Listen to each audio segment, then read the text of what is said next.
नमस्कार दोस्तों, मैं जंक्शन में आप सभी का स्वागत है। जैसा कि आप देख पा रहे हैं, नोटिफिकेशन आ चुका है आईबीपीएस आपके पास officer scale first, second, third और ऑफिस असिस्टेंट मल्टीपर्पस। ठीक है, यहाँ पे notification officer assistant multipurpose it means आपका क्लर्क है, और ऑफिस स्केल फर्स्ट ये आपका दिया हुआ है पीओ का।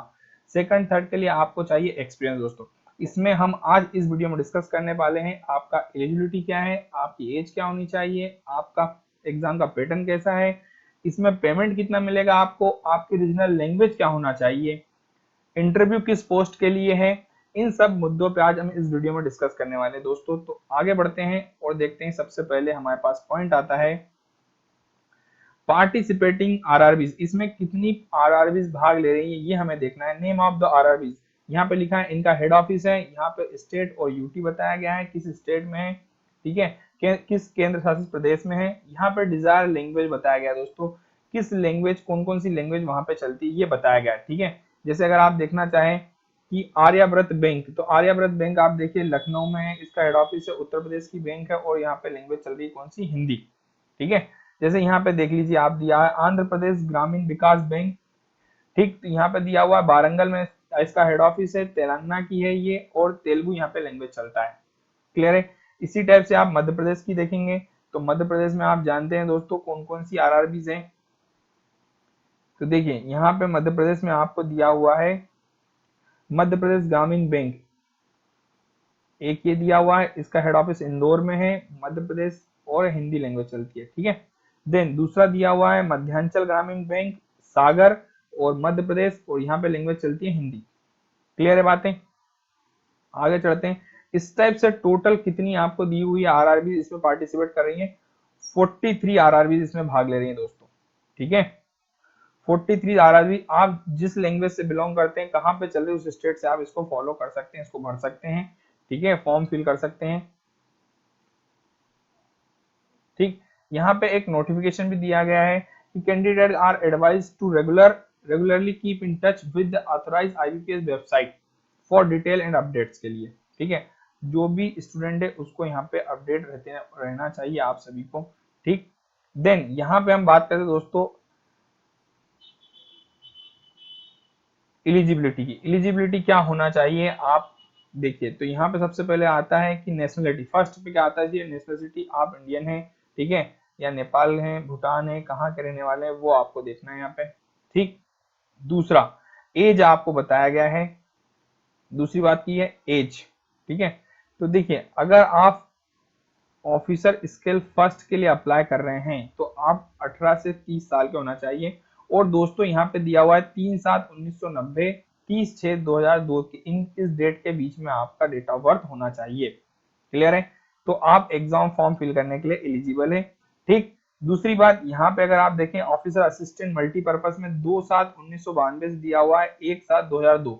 ठीक है, अगर इस डेट के बीच में आप आ रहे हैं तो आप एग्जाम फॉर्म फिल करने के लिए एलिजिबल हैं। ये बातें आप सबको क्लियर है, पहली बात। ठीक, नेशनल आप होना चाहिए, नेशनलिटी आपकी क्या होनी चाहिए, इंडियन होना चाहिए। दूसरा आप क्या होना चाहिए, यहाँ पे लिखा हुआ है एज लिमिट आपको दिया हुआ है।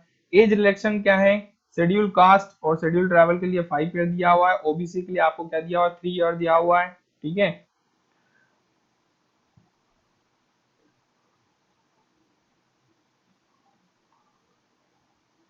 बाकी आप में कोई डिसेबिलिटी है तो उसके लिए 10 साल का आपको क्या दिया हुआ है, रिलैक्सेशन दिया हुआ है। ठीक है, देन इसमें फिर हम आगे बढ़ते हैं।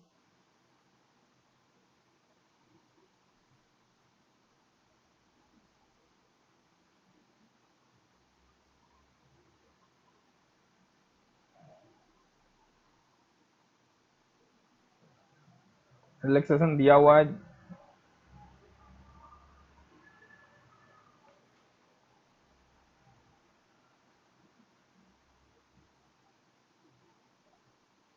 ये देखिए। अब नेक्स्ट पॉइंट आता है आपके पास एज क्वालिफिकेशन आपका क्या होना चाहिए दोस्तों। ठीक है, एज क्वालिफिकेशन में आप देखिए ऑफिस असिस्टेंट मल्टीपर्पज आपके पास क्या होना चाहिए, bachelor degree in any discipline. ठीक है, क्लियर है, बैचलर डिग्री होना चाहिए। Proficiency language prescribe by the participant RRB, आपको लैंग्वेज का वहां पे बताया गया, जिस भी आप आरआरबी जिस स्टेट में उस हिसाब से आपको आरआरबी फिल करनी है। क्लियर है? ठीक है, मतलब अगर आप एमपी में रहते हैं तो हिंदी भर सकते हैं, ठीक है, गुजरात में है तो आप गुजराती के हिसाब से फॉर्म फिल कर सकते हैं, ठीक, जिस स्टेट के उसके हिसाब से आपको क्या करना पड़ेगा, एग्जाम फॉर्म फिल करना पड़ेगा। ठीक है, वर्किंग नॉलेज ऑफ कंप्यूटर, आपको ये डिजायरेबल दिया हुआ है कि वर्किंग नॉलेज कंप्यूटर का होना चाहिए, बिल्कुल आप सभी लोग हैं। ठीक है, तीसरा दिया हुआ है officer skill first, bachelor degree in any discipline दिया हुआ है आपको। ठीक है, preference will be given candidate having degree in agriculture, देखो एग्रीकल्चर वालों को क्या दिया जाएगा, प्रेफरेंस दिया जाएगा, हॉर्टिकल्चर, फॉरेस्ट्री, एनिमल हस्बेंड्री, क्योंकि भैया ये आरआरबीज की है एग्जाम, तो यहाँ पे जो भी इससे रिलेटेड है, मतलब ग्रामीण बैंक से, जैसे एग्रीकल्चर हो गया, हॉर्टिकल्चर हो गया, ये इनसे रिलेटेड है, तो इनको क्या दिया जाएगा, आपको प्रेफरेंस दिया जाएगा। ठीक है, देन यहाँ पे भी कंप्यूटर का नॉलेज होना चाहिए आपको। ऑफिसर स्केल सेकंड के लिए 2 ईयर का देखिए आपको एक्सपीरियंस होना चाहिए, जिसमें आपको दिया हुआ है बैंकिंग, फाइनेंस, मार्केटिंग, एग्रीकल्चर, इसके बाद यहाँ पे दिया हुआ है आपको हॉर्टिकल्चर, फॉरेस्ट्री, एनिमल हस्बेंड्री, ठीक है, वेटनरी, जिस भी आप सब्जेक्ट से रिलेटेड है उसमें आपको क्या होना चाहिए, एक्सपीरियंस होना चाहिए। ठीक, सेकंड और थर्ड में यही बात की जाएगी आपके पास। ठीक, यहाँ पे स्पेशल ऑफिसर की वैकेंसी भी है दोस्तों, तो आप देखिए स्पेशल ऑफिसर में दिया हुआ है, स्पेशल ऑफिसर जिसको बोलते हैं bachelor degree in any recognized university, ठीक है, इलेक्ट्रॉनिक कम्युनिकेशन, और उसके बाद आपका होना चाहिए कंप्यूटर साइंस, इंफॉर्मेशन टेक्नोलॉजी, और मार्क्स कितने होने चाहिए, 50% मार्क्स होने चाहिए आपके इसके हिसाब से। फिर आपके पास सर्टिफिकेट होना चाहिए ASP, PHP, C plus plus, Java, BP, BC और ओसीपी, इसका सर्टिफिकेट भी होना चाहिए। अगर आप चार्टेड अकाउंट है तो आपके पास 1 ईयर का एक्सपीरियंस भी होना चाहिए। लॉ ऑफिसर है तो आपके पास 2 ईयर का एडवोकेट वाला एक्सपीरियंस होना चाहिए। ठीक है, थर्ड में ऑफिसर स्किल, थर्ड में आप देखिए 5 ईयर मिनिमम एक्सपीरियंस मांगा जाएगा। क्लियर है बातें?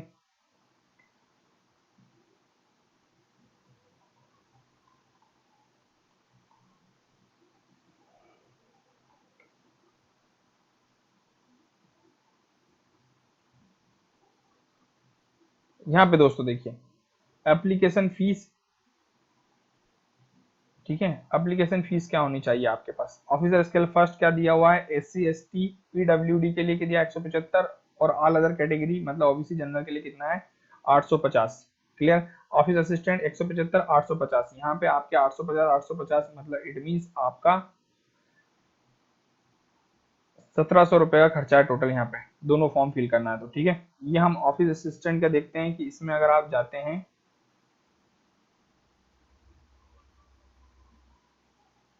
तो एग्जामिनेशन का पैटर्न क्या है, ठीक, इस पे हम बात करते हैं।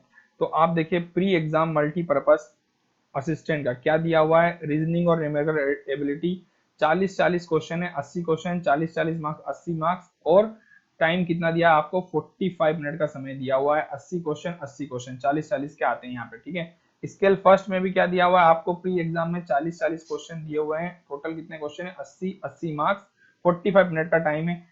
अगर आप स्केल फर्स्ट क्लियर करेंगे, ठीक है, मतलब प्री एग्जाम क्लियर करेंगे, तो आप सेकंड एग्जाम दे पाएंगे, मेंस की एग्जाम। और मेंस में अगर आप देखें तो असिस्टेंट में क्या दिया हुआ है आपको, असिस्टेंट मल्टीपर्पज में दोस्तों आप देखिए यहाँ पे क्या, इंग्लिश और हिंदी लैंग्वेज में से कोई भी एक लैंग्वेज आप ऑप्ट कर सकते हैं, बाकी 5 सब्जेक्ट हो जाएंगे आपके, 1 2 3 4 4 ये लिखा हुआ है, इसमें से कोई भी एक लेना है, इंग्लिश या हिंदी, और ये न्यूमेरिकल एबिलिटी। 5 सब्जेक्ट है, 200 क्वेश्चन है, 40-40 ईच। ठीक है, मार्क्स सबके अलग अलग दिए हुए हैं। ठीक है, देखिएगा यहाँ पे रीजनिंग में 40 क्वेश्चन है, तो भैया ये 40 क्वेश्चन 50 मार्क्स के दिए हुए हैं आपको। क्लियर है बातें? ठीक है, कंप्यूटर के 40 क्वेश्चन 20 मार्क्स के दिए हुए हैं, जनरल अवेयरनेस के 40 क्वेश्चन 40 मार्क्स के दिए हुए हैं, इंग्लिश और हिंदी में से जो भी आप ऑप्ट करेंगे 40 क्वेश्चन 40 मार्क्स करेंगे, लेकिन मैथ्स के क्वेश्चन 40 कितने मार्क्स करेंगे, आपके पास 50 मार्क्स के रहेंगे। ये बातें हैं। कंपोजिट टाइम आपको दिया हुआ है, 2 घंटे का समय रहेगा हर पेपर के लिए आपके पास। सेम इसी टाइप से पेपर है आपका स्केल फर्स्ट का भी। क्लियर है?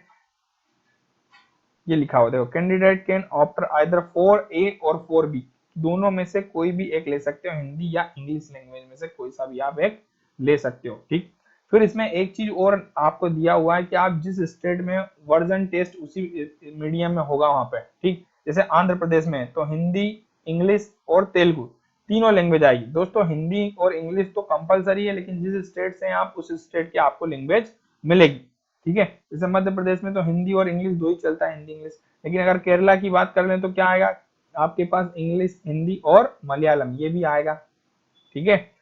पश्चिम बंगाल में बात कर ले तो इंग्लिश, हिंदी और बंगाली, इनमें पेपर होगा, इन लैंग्वेज में पेपर होगा, ये पेपर होगा, ध्यान रखिएगा। ये दिया हुआ है ऑफिसर स्केल सेकंड, ठीक है।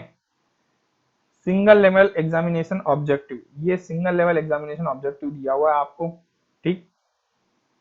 सेम पैटर्न यहाँ पे भी आप फॉलो कर सकते हैं, देख सकते हैं, ठीक है।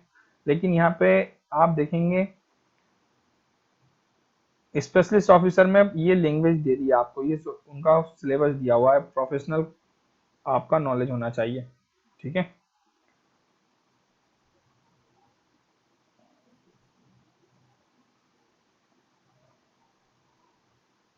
देखिए दोस्तों, इंटरव्यू, इंटरव्यू जो है वो पोस्ट में आपको दिया है applicable only for post of scale first, second और थर्ड, मतलब आपका क्लर्क में इंटरव्यू नहीं है, ठीक है। जो आपके मेंस में मार्क्स आएंगे उसके आधार पे, आप मेंस में जो मार्क्स होंगे उसके आधार पे आपका क्या बनेगा, स्कोर कार्ड बनेगा, उसके बेस पे आपको सेलेक्ट किया जाएगा, ठीक। पोस्ट फर्स्ट, सेकंड, थर्ड में आपका क्या रहेगा, इंटरव्यू रहेगा।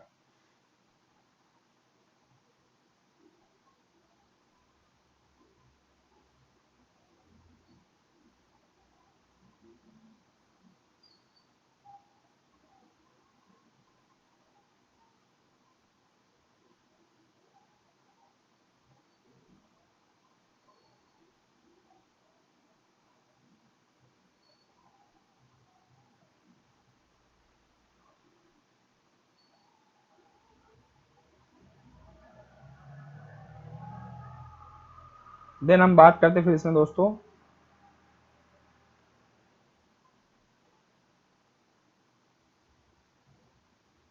ये दिया हुआ आपको 1/7/2020, मतलब कल से आपके पास क्या स्टार्ट हो जाएगा, नोटिफिकेशन और इसका जो आपका फॉर्म फिल होने का रजिस्ट्रेशन स्टार्ट हो जाएगा, ठीक है।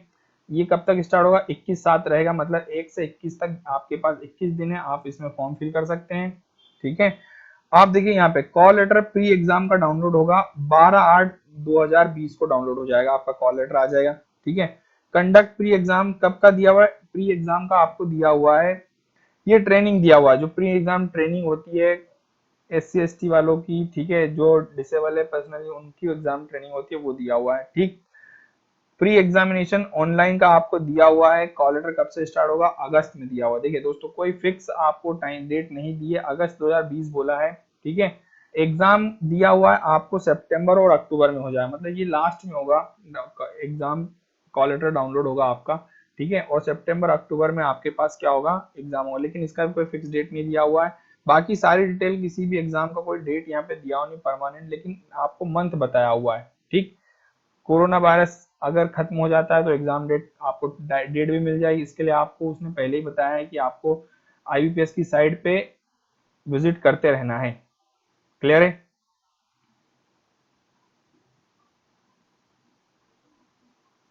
और सोशल डिस्टेंसिंग का आपको फॉलो करना है। नेक्स्ट क्या दिया हुआ है आपको दोस्तों,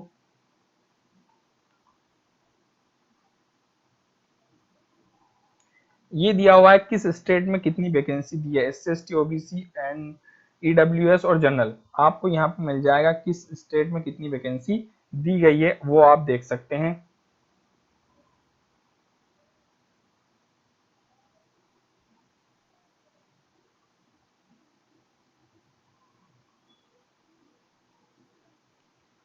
सारी टोटल वैकेंसी कितनी दी गई है वो आपको पता चल जाएगा टोटल।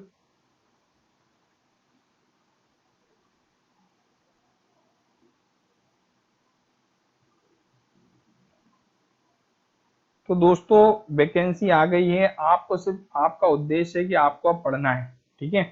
उस पर हम बात करते हैं। आपको तैयारी करनी है, बहुत अच्छे से तैयारी करिएगा, ठीक। प्रॉपर नोट्स बनाइए, हमारी क्लासेस चल रही है प्रॉपर, आप देखते रहिएगा। जय हिंद, जय भारत।